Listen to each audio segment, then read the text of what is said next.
બે બાબત કોઈ પણ જ્ઞાતિ સમાજ જો હાથ ઉપર લેશે તો એની પ્રગતિને કોઈ અટકાવી નહીં શકે.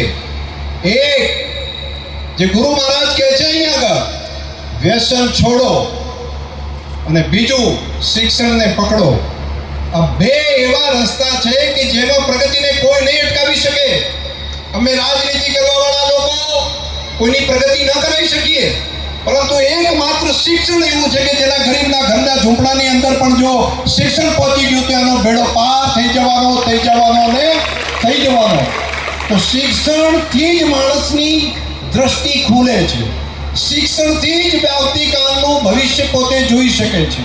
શિક્ષણ માત્રથી જ આપણું હિત શું છે એ આપણને ખબર પડે છે.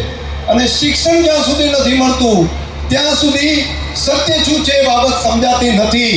અને જ્યારે બાકીનું બધા ચાલતા હોય એ જ પ્રમાણે ચાલે છે, એ જ પ્રમાણે ચાલ્યા કરે છે. જે જ્ઞાતિ સમાજ એ પ્રગતિ કરી છે, જે સમાજોએ પ્રગતિ કરી, એ બધાના ઇતિહાસ જોજો. સૌથી પહેલી પ્રગતિ એમણે કરી હોય તેનું પહેલું કદમ એ શિક્ષણનું હતું. અને શિક્ષણનું કદમ જો હાથ ઉપર લીધું તેમાં કોઈ પાછી પાની કોઈ પણ રીતે થઈ શકશે નહીં.